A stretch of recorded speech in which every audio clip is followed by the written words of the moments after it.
June 24, 1812. The Niemen River, marking the border between the Russian Empire and Poland. Emperor Napoleon Bonaparte sat astride his grey Arabian stallion Marengo, watching as the Grande Armée began crossing pontoon bridges into Russian territory.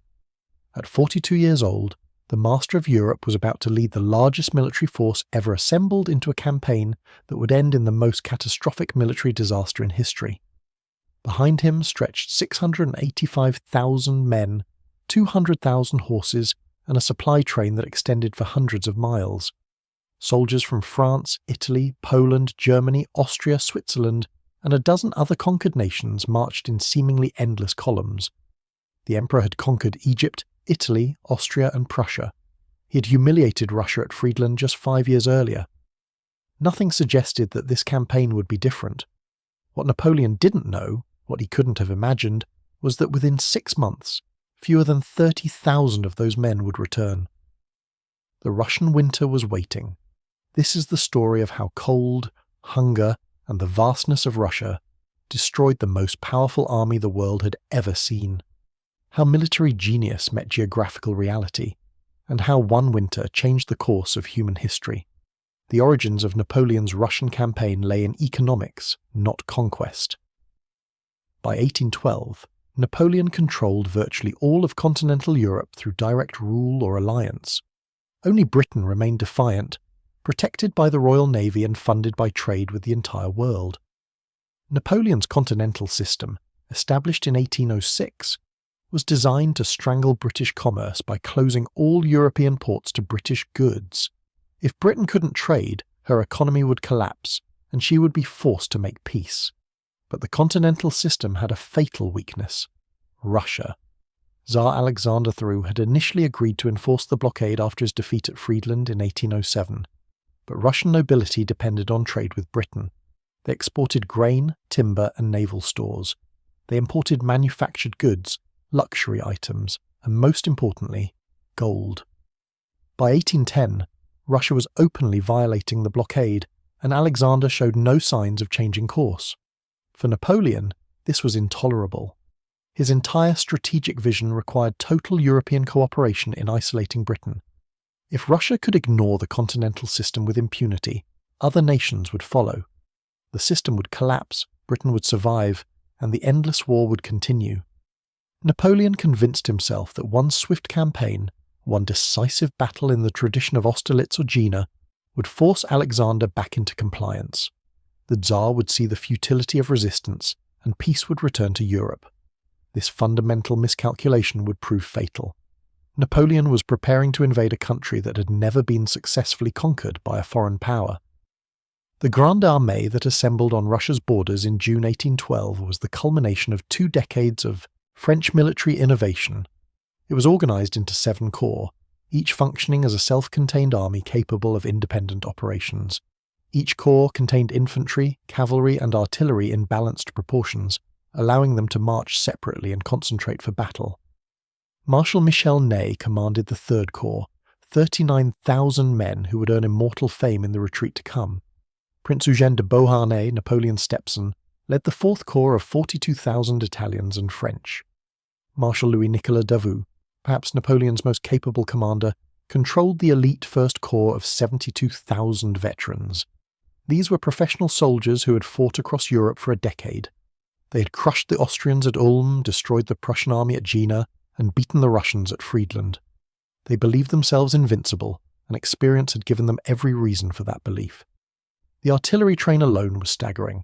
Over 300 guns ranging from light 3-pounders to massive 12-pound siege cannon. Each gun required a team of horses, ammunition wagons, repair equipment, and trained crews. The logistical tail of this artillery park stretched for miles. The cavalry numbered over 80,000 men in dozens of regiments. Polish lancers, French cuirassiers in gleaming breastplates, hussars in elaborate uniforms, and dragoons trained to fight mounted or on foot. These horsemen could scout enemy positions, screen the army's movements, pursue broken enemies, or charge infantry formations with devastating effect. But the Grande Armée had a fatal flaw that Napoleon either didn't recognise or chose to ignore. It was too large. The army consumed 600 tons of food and 300 tons of fodder every single day.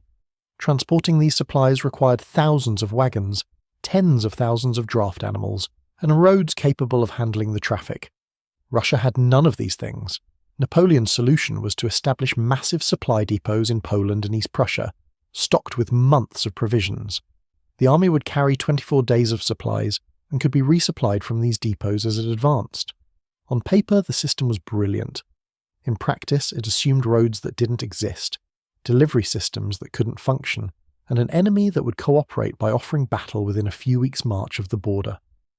The initial crossing went smoothly. On June 24th and 25th, the entire army crossed the Niemen on pontoon bridges constructed by French engineers. The Polish population, hoping Napoleon would restore their independence, greeted the French as liberators. Food was abundant, the weather was perfect, morale was sky high. Then the problems began. The Russian strategy, developed by General Mikhail Barclay de Tolly, was simple but revolutionary. Don't fight.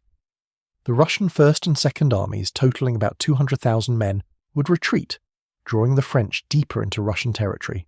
They would destroy supplies, burn crops, drive livestock east, and leave nothing the French could use. When Napoleon's army was exhausted, overextended, and far from its bases, then the Russians would turn and fight. This strategy was controversial among Russian nobility, who saw retreat as cowardice. But Barclay, a cautious military theorist of Scottish Baltic descent, understood that Russia's vastness was its greatest weapon. Napoleon could conquer land. He couldn't conquer space. The French pursuit began immediately. Napoleon sent his cavalry forward to locate the Russian armies, hoping to pin them against a river or force them to accept battle. But the Russians moved faster than expected, using their knowledge of local roads and their lighter logistical requirements to stay ahead of the French columns. The first casualty was Napoleon's horses. The Grande Armée had entered Russia in perfect summer weather, but by early July temperatures soared. The roads, mere dirt tracks in most places, became choking dust clouds that coated everything. Water sources were scarce, and what streams existed were fouled by the retreating Russians. Horses, essential for cavalry, artillery, and transport, began dying in alarming numbers. Each dead horse created a cascading crisis. Artillery pieces had to be abandoned. Supply wagons broke down with no teams to pull them. Cavalry regiments lost their mobility. Within 3 weeks of crossing the Niemen, the Grande Armée had lost over 20,000 horses, and not a shot had been fired. The men weren't much better off. The logistical system that looked so impressive on paper collapsed almost immediately. Supply wagons couldn't keep up with the rapid advance.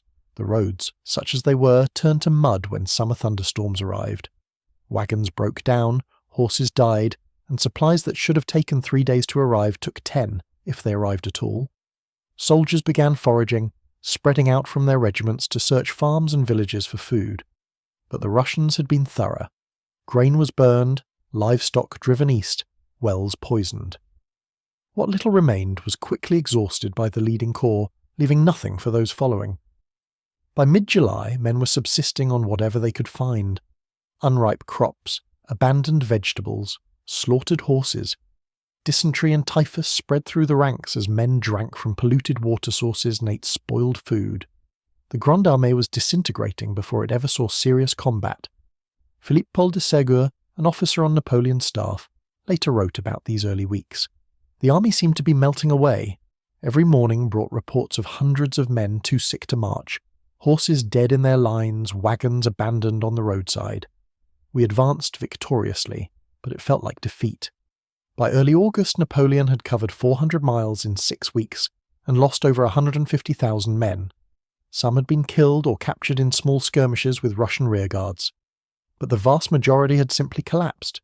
They sat by the roadside, too weak to continue, and were left behind as the army moved on. Most would die of disease or starvation. Some would be captured by Russian cavalry or murdered by venturing peasants. The promised decisive battle remained elusive. The Russian armies, now under nominal command of Barclay but with increasing interference from Tsar Alexander, continued retreating. French cavalry scouts reported that the Russians were consolidating near Smolensk, a major city about halfway to Moscow. Napoleon saw his opportunity. If he could trap the Russian army at Smolensk, he could fight the decisive battle that would end the campaign. The Battle of Smolensk began on August 16, 1812. Napoleon brought 175,000 men against about 80,000 Russians defending the fortified city. The battle raged for 2 days as French artillery pounded the medieval walls and infantry assaulted the breaches. The fighting was savage, with hand-to-hand combat in burning streets and desperate Russian counterattacks. But when French forces finally broke into the city on August 18th, they found it nearly abandoned. The Russians had withdrawn during the night, leaving the city in flames. Napoleon had won another tactical victory and captured a major Russian city. But the Russian army escaped intact, and he was no closer to ending the campaign. The condition of his army was deteriorating rapidly.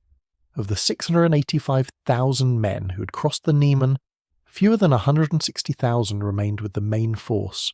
Disease, desertion, and the need to garrison supply lines had consumed Napoleon's numerical superiority.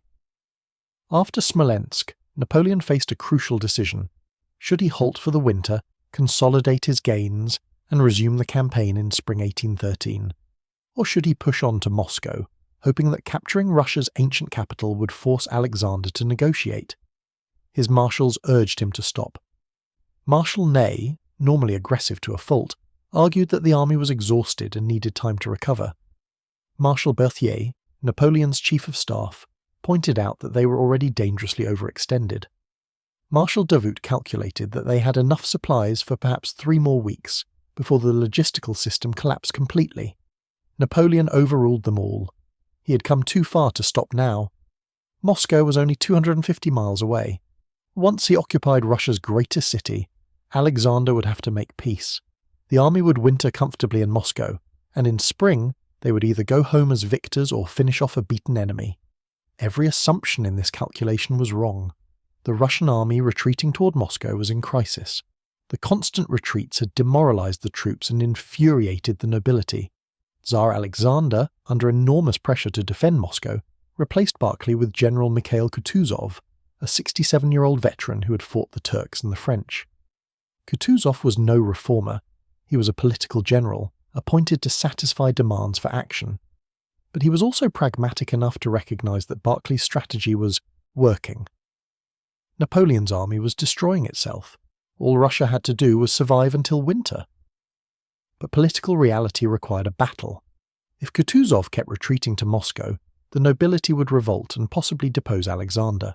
So Kutuzov chose his ground carefully, selecting a position near the village of Borodino, about 75 miles west of Moscow. On September 7th, 1812, the two armies collided in the bloodiest single day of the Napoleonic Wars. Napoleon brought 130,000 men and 587 guns to Borodino. Kutuzov commanded 120,000 Russians and 640 guns. The battle began at dawn with a French artillery bombardment that turned the Russian positions into a hell of exploding earth and shattered bodies. For 15 hours, the two armies hammered each other with a ferocity rarely seen even in that brutal era. The French captured the Russian fortifications through sheer weight of numbers, only to face immediate counterattacks. Russian infantry, fighting with fatalistic courage, died in their positions rather than retreat. French cavalry charges were shattered by Russian artillery. French artillery reduced entire Russian regiments to corpses. By sunset, the battlefield was carpeted with dead and dying men. The Russians had lost approximately 45,000 casualties. The French suffered 35,000. The carnage was so intense that Napoleon, observing from a hill, repeatedly refused to commit his Imperial Guard, the reserve force that might have broken the Russian line completely. For the first time in his career, Napoleon fought a cautious battle. Kutuzov withdrew during the night, leaving Napoleon in possession of the battlefield. By the traditional rules of European warfare, this made Borodino a French victory. But Napoleon had failed to destroy the Russian army. It retreated in good order, still capable of fighting, and the cost had been appalling. The French had lost nearly a quarter of their remaining strength, including many irreplaceable veterans and officers. 1 week later, on September 14th, 1812, Napoleon entered Moscow. The ancient capital of Russia, with its golden domes and medieval Kremlins, lay before him. The army, expecting luxury quarters and abundant supplies, marched through the gates in triumph. They found a city that was almost entirely deserted. The governor, Count Fyodor Rostopchin, had evacuated the population and, according to most accounts, prepared the city for destruction. That night, fires began breaking out across Moscow. Whether they were deliberately set by Russian agents or accidentally started by looting French soldiers remains debated. But the result was catastrophic. The fires spread rapidly, fed by wooden buildings and a strong wind. For 3 days, Moscow burned while French soldiers tried desperately to save supplies and shelter. By the time the fires died out, 3/4 of the city was destroyed. Napoleon established his headquarters in the Kremlin, one of the few major buildings to survive, and waited for Tsar Alexander to send peace negotiators. Days passed, then weeks. No negotiators came. Napoleon sent several letters to Alexander offering generous peace terms. He would evacuate Russia, recognize Russian control of Finland, even abandon the continental system if necessary. Alexander never replied. The Tsar, isolated in St. Petersburg and under intense pressure from the nobility, had made a fundamental decision. There would be no negotiation. This was now a war of extermination. Either Napoleon would be destroyed, or Russia would cease to exist. September turned to October. The Grande Armée sat in the ruins of Moscow, consuming its carefully hoarded supplies, and waiting for an answer that would never come. The army that had entered Moscow numbered about 100,000 men. They were scattered across the city, living in whatever structures remained standing, and supplementing their rations by looting. Discipline, the foundation of the Grande Armée's power, was collapsing. Soldiers broke into wine cellars and got drunk. They ransacked churches for valuables. They fought each other over shelter and food. Officers lost control of their men, and regimental organization broke down. Meanwhile, Russian forces were regrouping. Kutuzov positioned his army south of Moscow, blocking the roads to the fertile provinces of southern Russia. Cossack cavalry, masters of irregular warfare, began raiding French supply lines. Small French detachments sent out for supplies were ambushed and destroyed. The Grande Armée was becoming surrounded in a ruined city with winter approaching. Napoleon's situation was deteriorating daily, but he seemed paralyzed by indecision. The man who had always acted decisively, who had built an empire through bold moves and calculated risks, spent 5 weeks in Moscow waiting for a diplomatic solution that anyone else could see wasn't coming. His marshals grew increasingly desperate. Supplies were running low, the temperatures were dropping. If they were going to retreat, they needed to leave immediately while the army could still march. On October 13th, snow fell in Moscow for the first time. Light flurries that melted quickly, but a harbinger of what was coming. That same day, Russian forces defeated a French detachment at Vinkovo, south of Moscow. The news finally shocked Napoleon into action. On October 19, 1812, the Grande Armée began its retreat from Moscow. The plan was to march southwest along a route that hadn't been devastated by the earlier advance, where supplies might still be available. But Kutuzov anticipated this move. Russian forces blocked the southwestern road at Maloyaroslavets, forcing Napoleon to retreat along the same route he had used to advance. The road through Smolensk, already stripped bare of supplies and littered with the corpses of those who had fallen during the advance. The retreat began in relatively good order. Discipline held for the first few days. But the weather was turning. October in Russia brought freezing nights, and cold rain that turned the roads to mud. The mud froze at night into deep ruts that broke wagon wheels and lamed horses. Then the snow came, not the light flurries of mid-October, but heavy snowfalls that blanketed the landscape and made every step an ordeal. The temperature plummeted. In early November, it dropped below 0 Fahrenheit and stayed there. The Grande Armée was not prepared for this cold. The soldiers wore the same uniforms they had crossed the Neman in 5 months earlier. Light cotton or wool coats designed for summer campaigns in Germany, not Russian winters. Many had lost their packs during the advance and had no blankets or extra clothing. Within days, frostbite casualties exceeded combat losses. Men's fingers froze to their muskets. Toes blackened and had to be amputated, often without anesthesia.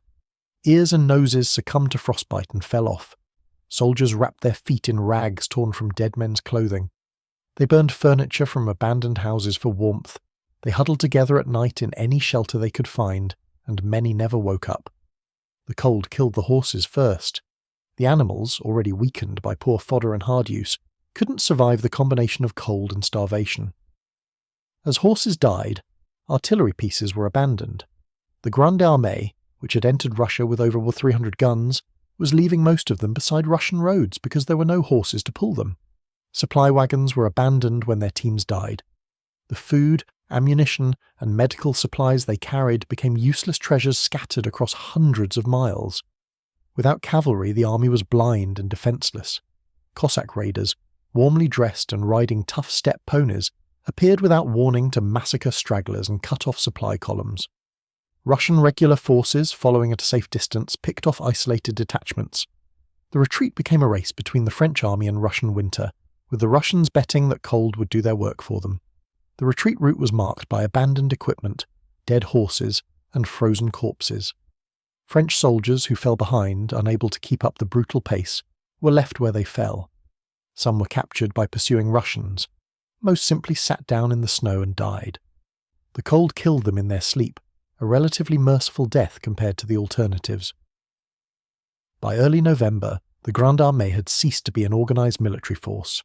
It was now a mob of desperate men struggling west towards safety. Unit cohesion disappeared as soldiers abandoned their regiments to join whatever group offered the best chance of survival. Officers who tried to maintain discipline were ignored or attacked. The Imperial Guard, Napoleon's elite reserve, maintained some organisation through iron discipline and esprit de corps. But even the Guard was suffering terribly. On November the 9th, the temperature dropped to 5 degrees Fahrenheit. The army, attempting to cross the Vop River at Dorogobuj, found the bridge destroyed. Engineers working in freezing water managed to construct a pontoon bridge, but dozens died from exposure during the work. Crossing the river took 2 full days as over 40,000 men filed across the narrow bridge. During the crossing, Cossacks attacked the rearguard repeatedly, killing hundreds. The retreat reached Smolensk on November 9th through 14th. The city that Napoleon had captured in August was now the army's last hope. Surely the supply depots would contain food, medicine, and winter clothing. The men who staggered into Smolensk found warehouses that should have held months of supplies. Many warehouses were empty, their contents stolen by supply officers or consumed by garrison troops. What remained was poorly organised and inadequate. There wasn't enough food for the starving army, let alone winter clothing or medical supplies. Napoleon stayed in Smolensk for 5 days, trying to reorganise his forces. Stragglers were rounded up and formed into provisional units. What supplies existed were distributed. Discipline was enforced with summary executions of looters. But the army that left Smolensk on November 14th numbered fewer than 50,000 combat-effective soldiers, though perhaps another 40,000 stragglers trailed behind. The temperature continued dropping. By mid-November, it reached 20 degrees below 0 Fahrenheit at night. This was cold beyond anything most Europeans had ever experienced. Cold that froze breath in the air. Cold that made metal burn skin. Cold that killed within minutes if you stopped moving. Men's beards turned white with frozen breath. Their eyelashes froze together. Their uniforms became stiff boards of frozen cloth. Soldiers burned their wooden musket stocks for warmth, rendering their weapons useless. They killed horses not for transport but for food and the temporary warmth of their opened carcasses. Some soldiers, driven mad by cold and hunger, resorted to cannibalism. Historical accounts are vague on this point, but several memoirs hint at horrors too terrible to describe explicitly. The sick and wounded had no chance. Without functioning wagons or horses, they couldn't be evacuated. French doctors, themselves starving and freezing, could do nothing but watch their patients die. Amputations necessary because of widespread frostbite were performed without anaesthesia using knives barely sharp enough to cut frozen flesh. Most amputees died anyway. The Russian forces, now reinforced and growing bolder, pressed the retreat constantly. Kutuzov still refused to risk a major battle, correctly calculating that winter was destroying the French more efficiently than combat ever could. But smaller Russian units ambushed French columns, burned supplies, and killed stragglers. On November 16th, disaster struck at Krasnoy. Russian forces under General Mikhail Miloradovich blocked the road west, cutting off Marshal Ney's rearguard of 6,000 men. Napoleon, marching ahead with the main body, considered attempting a rescue but decided the risk was too great. Ney was left to save himself. For 3 days, Ney fought a desperate battle against overwhelming Russian forces while searching for a crossing point. His corps, already reduced to 3,000 men, was being systematically destroyed. Ammunition ran out, food was gone, the cold was killing dozens every hour. On November 20th, Ney found a partially frozen section of the Dnieper River. Under cover of darkness, he led his remaining 800 men across the ice. Russian sentries heard the crossing and opened fire, but most of Ney's survivors made it across. They marched through Russian-held territory for 2 more days before rejoining Napoleon's column. Of the 6,000 men who had started the retreat with Ney from Smolensk, fewer than 1,000 survived. Ney's desperate courage earned him immortal fame, but it couldn't change the fact that the Grande Armée was dying. The retreat now focused on reaching the Berezina River, the last major water obstacle before relative safety in Poland. If the army could cross the Berezina, they might escape the Russian pursuit. But the approaching river represented both salvation and doom. In normal November weather, the Berezina would be frozen solid, allowing the army to cross on the ice. But this year was unusual. A brief thaw in late November had broken up the ice, leaving the river a chaotic mass of ice chunks and freezing water. The bridges had been destroyed by retreating French forces weeks earlier to prevent Russian pursuit. Now, Napoleon's army needed those bridges desperately. On November 21st, French advance guards reached the Berezina at Studianka to find the river unfordable. Behind them, Russian forces were converging from 3 directions. Admiral Pavel Chichagov with 35,000 men was on the western bank, blocking the escape route. Kutuzov with 60,000 men was approaching from the east. Another Russian force of 30,000 under General Peter Wittgenstein was marching from the north. The Grande Armée, reduced to about 40,000 combat-effective soldiers, plus another 40,000 unarmed stragglers, was being trapped. Napoleon's engineers performed a miracle. Working in water so cold it killed men within minutes, French sappers constructed 2 pontoon bridges across the Berezina on November 26th. The bridges were built using anything available: timber from demolished houses, abandoned wagons, even doors and furniture. Dozens of engineers died from exposure during the construction, but by afternoon both bridges were complete. The crossing began immediately. The Imperial Guard crossed first, followed by Napoleon and his staff. Then came the artillery, the cavalry, and finally the infantry. The crossing went smoothly for the first hours. But word spread among the stragglers that the army was crossing, and panic set in. Thousands of unarmed soldiers, camp followers, wounded men on makeshift stretchers, and refugees who had attached themselves to the army for protection all converged on the bridges simultaneously. The orderly crossing became a nightmare of pushing, shoving, crushing crowds. Men were pushed off the bridges into the freezing water and drowned. Women and children were trampled to death. Wagons overturned, blocking the bridges. On November 27th, Russian forces attacked. Chichagov's army struck from the west, trying to push back across the river. Kutuzov attacked from the east, attempting to destroy the army before it could cross. Russian artillery shelled the bridges and the crowds surrounding them. The scene became apocalyptic. Thousands of people were trapped on the eastern bank with Russian forces closing in. Artillery shells exploded in the packed crowds, killing dozens with each shot. The bridges, damaged by overloading and artillery fire, were collapsing. Soldiers fought each other for space on the bridges. Marshal Victor's corps, serving as rearguard, held off the Russian attacks with desperate courage. French artillery, firing its last ammunition, kept the Russians at bay long enough for most of the army to cross. But at least 10,000 men were left on the eastern bank when the bridges were finally burned on November 29th to prevent Russian pursuit. Those left behind were killed or captured. The crossing of the Berezina was simultaneously a miraculous escape and a catastrophic disaster. The army had avoided complete destruction, but the cost was appalling. At least 25,000 men were lost during the 3-day battle and crossing. Most of the army's remaining artillery and wagons were abandoned. The survivors were barely human. After the Berezina, the retreat became a death march. The survivors, now fewer than 20,000 combat-effective soldiers, staggered west through snow and temperatures that dropped to 30 below zero. The cold reached levels that defied description. Ink froze in its bottles, wine froze solid. Spit froze before hitting the ground. Men's lungs burned from breathing air so cold it felt like inhaling knives. On December 5th, Napoleon received devastating news. A courier from Paris brought word of an attempted coup by a Republican general named Malet. Though the coup had failed, it revealed political instability in France. Napoleon made a shocking decision. He would abandon the army and race back to Paris with a small escort to secure his political position. On the night of December 5th, Napoleon turned command over to Marshal Murat and departed with a handful of officers. He travelled by sleigh across Poland and Germany, reaching Paris on December 18th. His departure was kept secret to prevent total collapse of morale. The retreat continued without him. Marshal Murat, flamboyant and brave but lacking Napoleon's leadership, struggled to maintain order. The army crossed from Russia into Poland in mid-December, but the ordeal wasn't over. The cold persisted. Food remained scarce. Russian and Cossack raiders continued their attacks.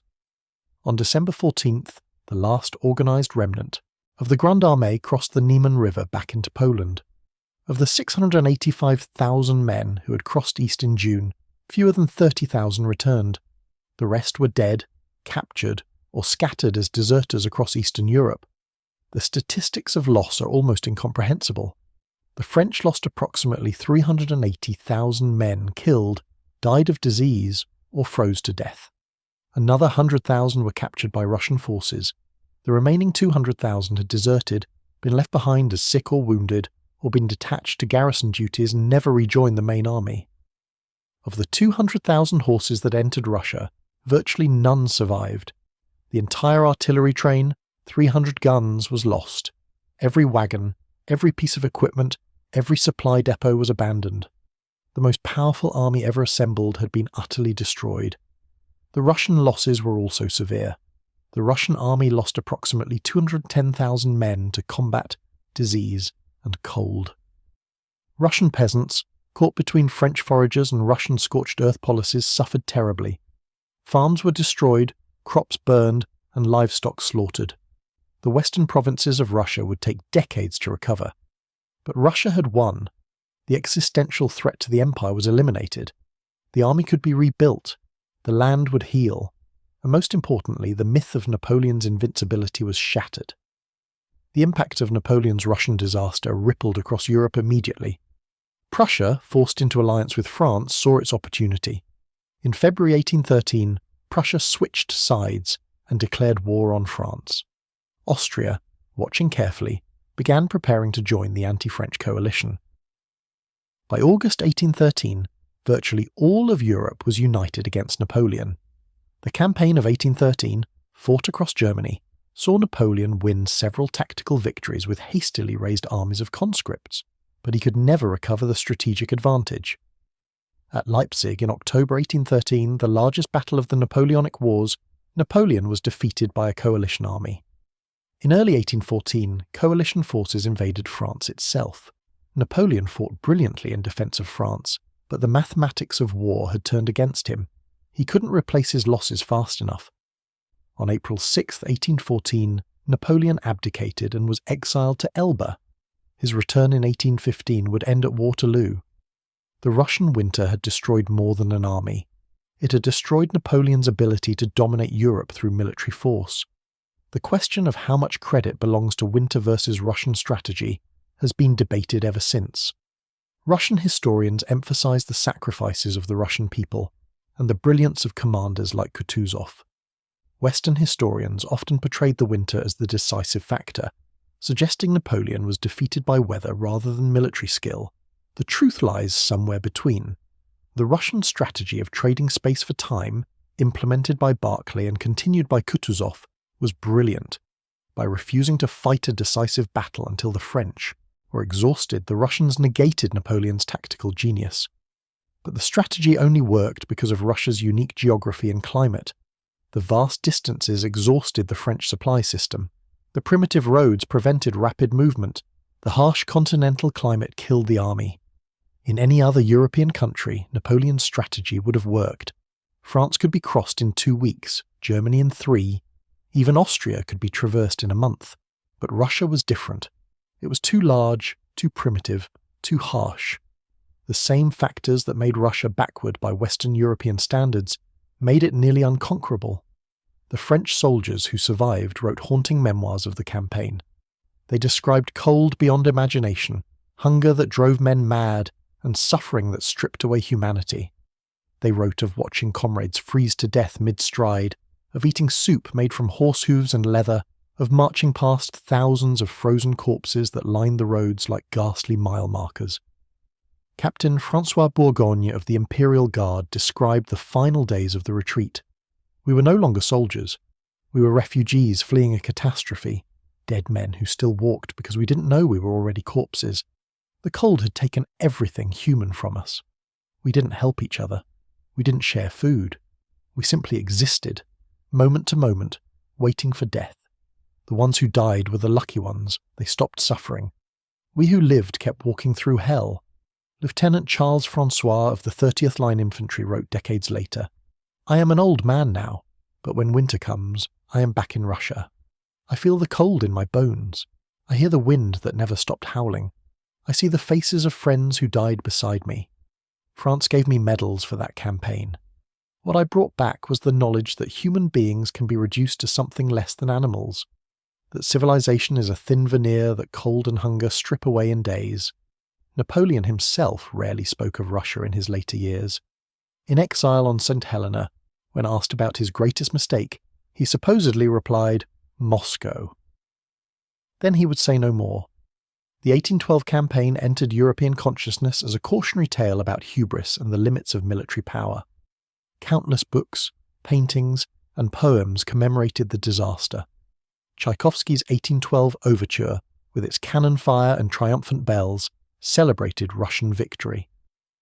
Victor Hugo wrote of the retreat in his epic poem L'Expiation, describing frozen soldiers standing dead in their ranks and the ghostly silence of Napoleon's army becoming one with the snow. The lessons of 1812 should have been clear. Geography matters, logistics matter, climate matters. No army, regardless of its tactical brilliance or leadership genius, can overcome the fundamental realities of supply and weather. But the lessons went unlearned. In 1941, Adolf Hitler ordered Operation Barbarossa, the German invasion of the Soviet Union. Hitler, like Napoleon, believed that a swift campaign would defeat Russia before winter. Hitler, like Napoleon, underestimated the distances involved, the primitive infrastructure, and the determination of the Russian people. Hitler, like Napoleon, found his armies deep in Russia when winter came. The parallels were eerie. German troops, like French troops 130 years earlier, were unprepared for the Russian winter. They wore summer uniforms into freezing weather. Their vehicles broke down in the cold. Their supply lines stretched beyond sustainability. And the Russians, as they had against Napoleon, traded space for time. The German army reached the suburbs of Moscow in December 1941. Just as Napoleon had in 1812, there they were stopped. The Soviet counter-offensive, launched in the depths of winter, drove the Germans back with terrible losses. Hitler's eastern adventure, like Napoleon's, would end in total disaster. The 1812 campaign established winter as a character in Russian military tradition. The brutal cold that destroyed Napoleon became a source of pride, a defender as important as any general. Soviet propaganda during World War II explicitly invoked 1812, telling soldiers they were defending the motherland just as their ancestors had. The winter that destroyed Napoleon's empire remains one of history's great what-ifs. What if Napoleon had stopped at Smolensk and wintered there? What if he had retreated from Moscow a month earlier? What if the Berezina had frozen solid, allowing an easy crossing? What if Alexander had negotiated? Any of these factors might have changed the outcome. But perhaps the result was inevitable. Napoleon's system of warfare, based on rapid movement, decisive battles, and quick peace treaties, was fundamentally incompatible with Russia's strategy and geography. The emperor's genius was tactical, not logistical. He could win battles, but couldn't solve the problem of feeding an army 1,000 miles from home in a hostile land. The French soldiers who froze on Russian roads paid the price for this miscalculation. Today, the route of Napoleon's advance and retreat is marked by monuments to the dead. At Borodino, a massive monument commemorates both Russian and French casualties. Near the Berezina, plaques mark the crossing sites where thousands died. In Moscow, the Cathedral of Christ the Saviour, destroyed by Stalin and rebuilt after the Soviet Union's collapse, stands as a monument to Russia's deliverance from Napoleon. The demographic impact on France was profound. The loss of 380,000 men, most of them young, created a generational gap that affected French society for decades. These weren't just soldiers, they were farmers, craftsmen, fathers and sons. French villages lost entire cohorts of young men. The economic impact was equally severe.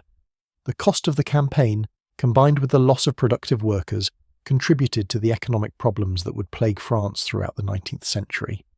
The psychological impact was perhaps even more significant. France had dominated Europe militarily for 2 decades. French soldiers believed themselves invincible. The Russian campaign shattered that belief. The survivors who returned to France brought stories of defeat, suffering, and humiliation. The image of the Grande Armée, once the terror of Europe, became that of frozen corpses littering Russian roads. For Russia, the victory of 1812 established the nation as a great power, capable of defeating the strongest army in the world. The war, which Russians called the Patriotic War, became central to Russian national identity. Tsar Alexander, previously seen as weak and indecisive, became Alexander the Blessed, saviour of Russia. The Russian army, which had been defeated repeatedly by Napoleon in previous wars, proved itself capable of strategic patience and ultimate victory. The victory also established a dangerous precedent in Russian military thinking. The idea that Russia could defeat any invader through strategic depth and winter became an article of faith. This belief would influence Russian strategy for the next 200 years, sometimes with disastrous consequences. The Crimean War, the Russo-Japanese War, and World War I would all demonstrate that strategic depth alone couldn't guarantee victory against determined enemies with modern logistics. The role of individual Russian commanders remained controversial. Kutuzov, celebrated as the saviour of Russia, was actually quite cautious. He avoided decisive battle even when he had numerical superiority. His strategy worked, but it's debatable whether it was brilliant planning or fortunate circumstance. Barclay de Tolly, who developed the retreat strategy, was initially blamed for cowardice and forced from command. Only later was his contribution recognised. The real hero of 1812 might have been General Winter himself, the personification of Russian climate. The winter of 1812 was unusually harsh, even by Russian standards. Temperatures dropped earlier and lower than normal. The brief thaw in late November that prevented the Berezina from freezing was a climatic anomaly that proved catastrophic for the French. A normal winter might have allowed the Grande Armée to escape with far fewer casualties. The logistical lessons of 1812 were studied by military theorists for generations. The campaign demonstrated that army size had natural limits. Beyond a certain point, an army became impossible to supply regardless of preparation or planning. Napoleon's 685,000-man force was simply too large for early 19th century logistics to support in a country with Russia's primitive infrastructure. The campaign also demonstrated the importance of living off the land. Napoleon's army had been designed to forage extensively, supplementing depot supplies with local resources. But Russian scorched earth tactics negated this approach. In future wars, armies would need either shorter supply lines, better transportation networks, or more thorough preparation for self-sufficiency. The medical lessons were equally important. The Grande Armée's medical services, actually quite advanced for the era, collapsed completely during the retreat. Wounded and sick soldiers couldn't be evacuated. Hospitals couldn't be established. Doctors froze alongside their patients. The campaign demonstrated that medical services required the same logistical support as combat arms, a lesson that militaries were slow to learn. The political consequences of 1812 extended far beyond Europe. The weakening of France allowed Britain to focus resources on other theatres. In North America, the War of 1812 between Britain and the United States might have gone very differently if Britain hadn't been able to transfer troops from Europe after Napoleon's defeat. In Latin America, Spain's weakness following years of French occupation allowed independence movements to succeed. The intellectual and artistic impact of 1812 was enormous. Leo Tolstoy's War and Peace, published in 1869, became one of the world's great novels. Tolstoy's depiction of the campaign, based on extensive research and survivor interviews, captured both the grand strategy and the individual suffering. His portrayal of Napoleon as a man deluded by his own legend, and of the Russian victory as resulting from countless small decisions by ordinary people, influenced how generations understood the campaign. The campaign influenced military theory profoundly. Karl von Clausewitz, a Prussian officer who fought in the Russian army during 1812, based much of his famous work on war on lessons from the campaign. His concepts of friction, the culminating point of victory, and the importance of defence all derived partly from observing Napoleon's defeat in Russia. Clausewitz's work would influence military thinking into the 21st century. The 1812 campaign also demonstrated the limitations of genius. Napoleon was arguably the greatest military mind of his era. He had revolutionized warfare through his corps system, his use of artillery, and his understanding of maneuver. But genius couldn't overcome geography, logistics, and weather. The campaign showed that in warfare, as in life, there are problems that can't be solved by brilliance alone. The treatment of prisoners on both sides was harsh. Russian forces captured approximately 100,000 French soldiers during the campaign. Most were marched to camps in Siberia, a journey that killed thousands more. Conditions in the camps were brutal. Estimates suggest fewer than 30,000 French prisoners survived to return home, and many of those who survived were broken men, physically and mentally damaged by their ordeal. The French treated Russian prisoners little better. Thousands of Russian soldiers captured at Smolensk and other battles were force-marched west. Without adequate food or shelter, many died. Those who survived often ended up in French prison camps, where they remained until Napoleon's defeat in 1814. The civilian suffering was immense and often overlooked. Russian peasants caught in the war zone faced catastrophic losses. French soldiers, desperate for food, stripped farms of everything edible. Russian commanders, implementing scorched earth policies, destroyed what the French didn't take. Tens of thousands of Russian civilians died of starvation or exposure as their homes and crops were destroyed. The Jewish population of Russia's western provinces suffered particularly terribly. Caught between French requisitions and Russian suspicions of collaboration, Jewish communities were devastated. Many were burned out by retreating Russians who suspected them of trading with the French. Others were massacred by Cossacks or starving French stragglers. The environmental impact of the campaign was visible for decades. The roads used by the Grande Armée were lined with bones into the 1820s. Tens of thousands of corpses, both human and animal, had simply been left where they fell. The smell along the retreat route was reportedly nauseating for years. Wolves and other scavengers multiplied dramatically, feeding on the abundant carrion. The economic cost to Russia was staggering despite the victory. The western provinces, Russia's most productive agricultural regions, were devastated. Reconstruction took decades and massive investment. The campaign also highlighted Russia's technological backwardness. While Russia had won through space and weather, the ease with which French forces defeated Russian armies in open battle showed how far behind Western Europe Russia had fallen militarily and industrially. The aftermath of 1812 saw Napoleon attempt to rebuild his power. The army he raised in 1813 was numerically impressive, approaching 400,000 men. But it lacked the quality of the Grande Armée. The veterans who had made French arms invincible were dead in Russia. The new conscripts, some as young as 16, were poorly trained and had low morale. They knew the stories of Russia and feared they were marching to similar doom.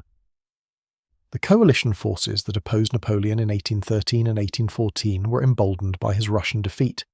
Prussia, Austria, Russia, Sweden, and Britain all contributed troops to the largest anti-French alliance yet assembled.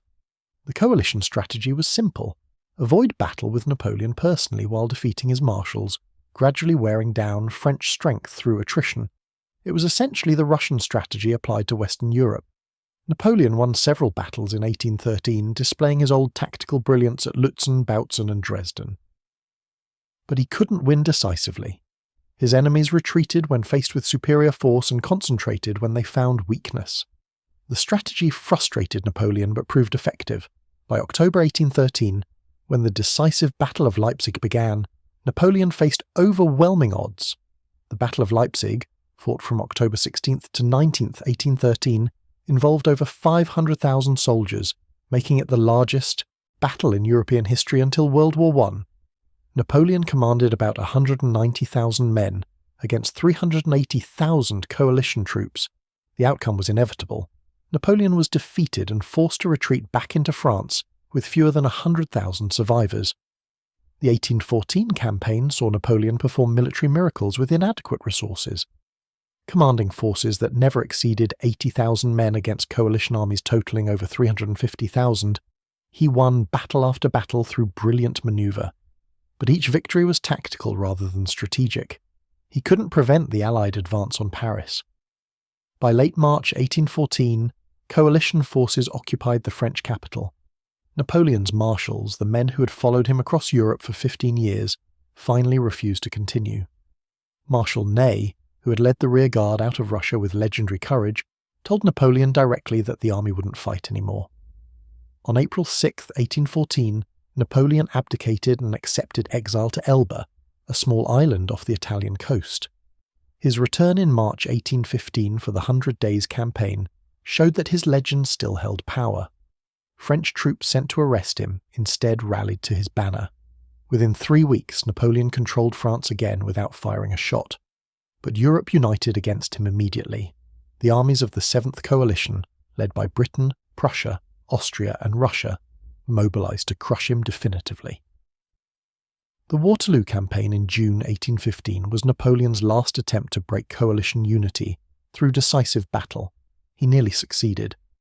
At Ligny on June 16th, he defeated the Prussian army. At Quatre-Bras the same day, Marshal Ney fought the British to a standstill. But on June 18th, at Waterloo, the armies converged.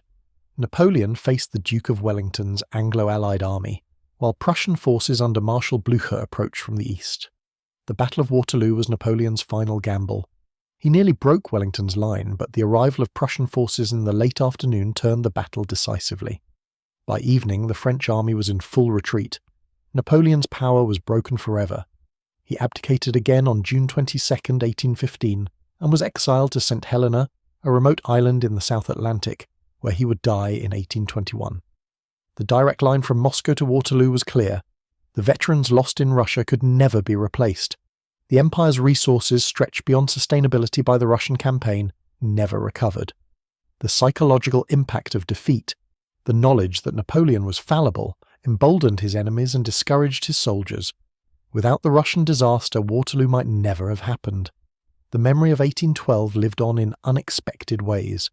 The term Napoleon complex entered psychology, describing how even great men could overreach through hubris. The image of the frozen army became a universal metaphor for ambition destroyed by reality. The campaign has been referenced in discussions of everything from corporate expansion to military planning.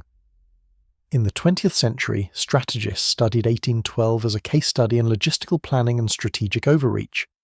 American military planners considering operations in Asia during the Cold War examined Napoleon's failure to understand how terrain and climate could negate technological superiority. Soviet planners studied Kutuzov's strategy as an example of how to defeat a technically superior enemy through patience and strategic depth. The environmental conditions that destroyed the Grande Armée were not unique to 1812. Russia had experienced similar winters before and would again. What made 1812 different was the presence of hundreds of thousands of men without adequate preparation for those conditions. The combination of distance, primitive infrastructure, hostile population, and severe weather created a perfect storm that no European army of that era could survive. Modern historians have used newly available Russian archives to reassess the campaign. These sources reveal that Russian planning was less coherent than previously thought. There was no master plan to lure Napoleon deep into Russia and then destroy him with winter. Different Russian commanders had different strategies, and coordination was poor. The victory resulted more from institutional persistence than brilliant planning. The casualty figures themselves have been revised as more evidence emerged. Earlier estimates suggested even higher French losses, sometimes exceeding 500,000. Modern scholarship suggests the figure was closer to 380,000, killed or permanently lost, still catastrophic, but slightly less apocalyptic. Russian losses are now estimated at 210,000 to 250,000, much higher than Cold War-era Soviet sources admitted. The cultural impact of 1812 extended well beyond military history. The campaign became a symbol of national resistance against foreign invasion. Russian literature, art and music returned repeatedly to 1812 as a defining moment of national identity. The Orthodox Church declared the victory a miracle and canonized some of the military leaders. Annual commemorations kept the memory alive. In France, the memory was more complex. The disaster was certainly remembered, but it existed alongside memories of earlier victories. French military culture emphasized the battles won rather than the catastrophic retreat. Napoleon himself remained a figure of admiration despite, or perhaps because of, his ultimate defeat. The complexity of French attitudes toward Napoleon and 1812 reflected deeper questions about French identity and national glory. The technological and tactical lessons of 1812 influenced military development for decades. The campaign demonstrated the importance of winter warfare preparation, leading to better clothing, equipment, and training for cold weather operations. It highlighted the need for better medical services and casualty evacuation. It showed the value of a light cavalry for screening and raiding. These lessons were incorporated into military doctrine across Europe. The campaign also demonstrated the limits of contemporary artillery. The Grande Armée had entered Russia with over 1,300 guns, giving it overwhelming firepower superiority in open battle. But this advantage proved meaningless when the Russians refused to fight on French terms. The artillery, so effective at Borodino, became a logistical liability during the retreat, when horses died and guns had to be abandoned. Future military planners would have to balance firepower against mobility. The role of disease in the campaign cannot be overstated. Typhus, spread by lice in the crowded, unsanitary conditions of the retreat, probably killed more men than cold or combat.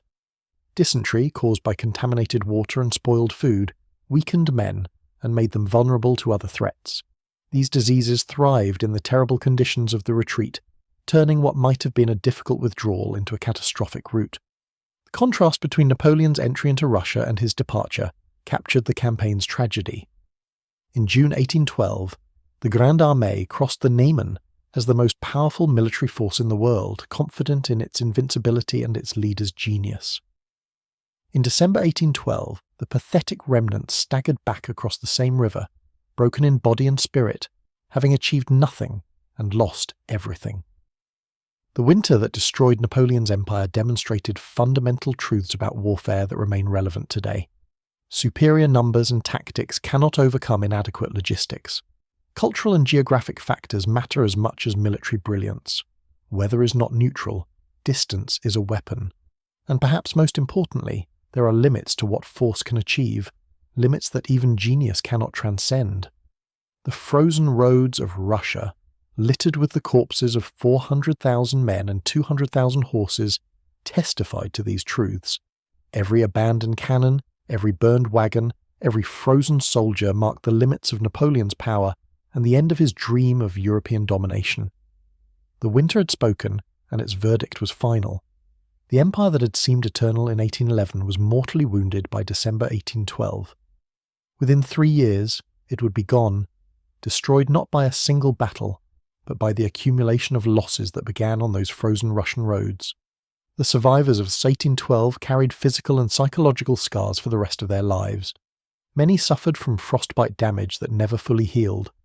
Others developed what we would now recognize as post-traumatic stress disorder, unable to escape the memories of cold, hunger, and death. Some refused to speak of the campaign at all. Others couldn't stop talking about it, compulsively reliving the trauma in hopes of making sense of it. One veteran, interviewed in the 1850s when he was in his 70s, still wept when asked about Russia. "We went in as gods," he said. "We came out as ghosts. The cold stripped everything away until we were just animals, fighting to survive one more hour. I see their faces still, the friends who froze beside me. I hear their voices begging for help I couldn't give. Russia didn't defeat us. Russia revealed what we truly were when everything civilized was taken away, and what we were wasn't pretty." The winter that destroyed Napoleon's empire was more than a military campaign gone wrong. It was a collision between human ambition and natural forces, between military genius and logistical reality, between the desire to control and the impossibility of controlling everything. Napoleon believed he could bend Russia to his will, through force of arms and brilliance of strategy. Russia, or rather Russian space, and Russian winter, proved him wrong. The frozen corpses that marked the route from Moscow to the Niemen were monuments to that hubris. Each one represented a mother's son, a wife's husband, a child's father, sent to die in a foreign land for reasons most of them never understood. They died because one man's ambition exceeded the possible. They died because armies need food and horses need fodder and men need warmth, and none of those things could be conjured by military genius. The Grand Armée that froze on Russian roads was the greatest military force of its time, perhaps of any time before the Industrial Age. It was organised, trained, and led better than any contemporary army. It had the best artillery, the finest cavalry, and veterans of a dozen campaigns. It had Napoleon Bonaparte, the greatest military mind of the age, commanding it. And it was destroyed absolutely, not by a superior enemy army, but by cold, hunger, and distance. That is the real lesson of 1812. That is what makes the campaign worth remembering 200 years later. Not the tactics or the battles, but the fundamental truth that there are forces in this world that cannot be defeated by courage or skill or genius. The winter that destroyed Napoleon's empire was one of those forces. It killed with indifference, without anger or mercy, simply by being itself. And in the end, that was enough.